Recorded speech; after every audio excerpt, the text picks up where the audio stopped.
tem é fantástica, né? E os Cavaleiros eu acho um fenômeno maior ainda, porque a gente vivia uma era pré-internet, né? Então, hoje surge um anime novo, você vai lá num grupo de discussão no Facebook, num fórum, o Netflix tem animes originais, é muito mais fácil, né? Como é que eu descobri os Cavaleiros do Zodíaco?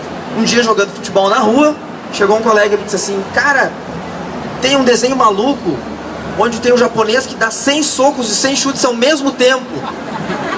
Aí eu pensei, a primeira coisa que eu pensei, como é que ele não cai? A segunda coisa que eu pensei, eu tenho que ver isso, né? Então eu fui pra minha TV preto e branco 14 polegadas, que era o que tinha em casa na época, e assisti a primeira cena, eu peguei um episódio em andamento, e por isso quando eu vi o Francisco me emocionou bastante, que é a cena em que o Yoga luta nas docas contra uma sombra do Ikki que tinha roubado uma parte da armadura durante o torneio galáctico. Então ali, quando ele pede desculpa, diz, mas que vai matar o cara, dá um pó de diamante e congela o sujeito, dali pra lá minha vida mudou.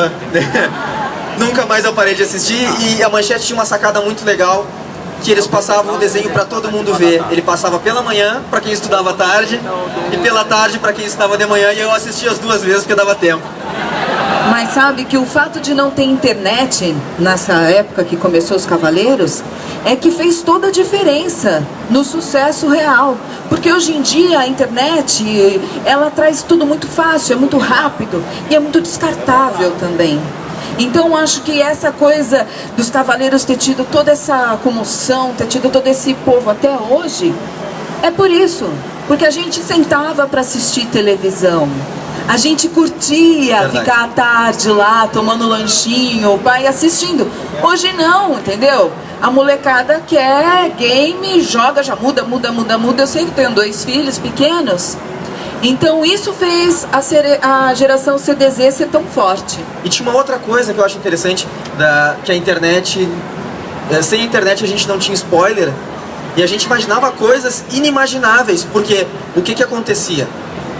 Agora no domingo, quando teremos novamente o painel, teremos o dublador do Aioria de Leão aqui, que eu tinha um desespero com ele, porque a Manchete tinha uma dublagem, uma lista de episódios que chegava na casa de Leão e acabava na primeira metade da luta. Então, por 3 ou 4 vezes a gente chegava, amanhã vai começar, né? Amanhã vai... Aí voltava do episódio 1. E aí, finalmente, quando eu desisti, começou a passar os episódios novos e eu perdi, tive que assistir meses depois. Mas isso era muito interessante, porque a gente via imagens, por exemplo, numa revista assim que eu amava, e que eu tenho meus números até hoje, que era a revista Herói. Então, a gente via imagens, eles largavam algumas informações, até porque eu acho que não se conseguia tudo naquela época, era muito mais difícil, né? Conseguir contato. Então isso, eu acredito que colaborou bastante pra gente ficar instigado com o desenho e acompanhar o desenho sempre, até o fim. Isso criou uma geração de seguidores também, e também de teorias malucas que cada um tinha suas sobre o que eles estavam fazendo naquela foto que a revista Herói conseguiu e a gente não fazia ideia, né? Inclusive na abertura, né? Que aparecia várias armaduras que a gente não fazia a mínima ideia do que era, com aquela música super bacana. Agora falando aqui do nosso mote do Toy Quest, que são os colecionáveis. Os Cavaleiros do Zodíaco também trouxeram uma novidade, que foram essas figuras, as peças de metal. Isso fez muito sucesso, enriqueceu a Bandai e muito vendedor do Paraguai por aí. Então, falando a respeito disso, vocês têm por hobby colecionar alguma coisa, alguma figura relativa aos personagens que vocês dublam? A gente sempre ganha, e quando não ganha eu compro, né?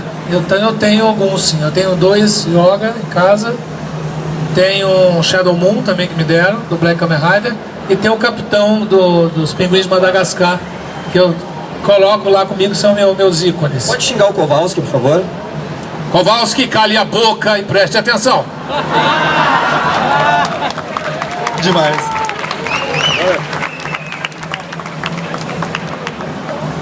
Já que estamos falando em bonecos, existe uma história que provavelmente alguns ou a maioria deve saber, mas que é sempre importante contar. Na primeira dublagem de Cavaleiro do Zodíaco, existia Jabur de Capricórnio, que depois, quando foi redublado, ele voltou a ser Jabur de Unicórnio.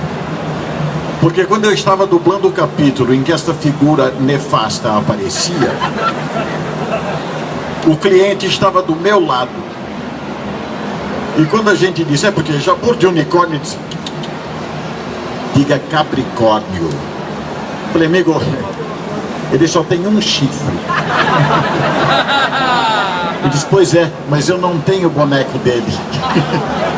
Ele precisava vender os bonecos. Por isso que saiu Jabur de Capricórnio. Boa. Você os coleciona, recebe as figuras, como é que é? Como o Bretas falou, a gente ganha muitos bonecos. Na minha casa tem Shiryu pra tudo quanto é lado, né?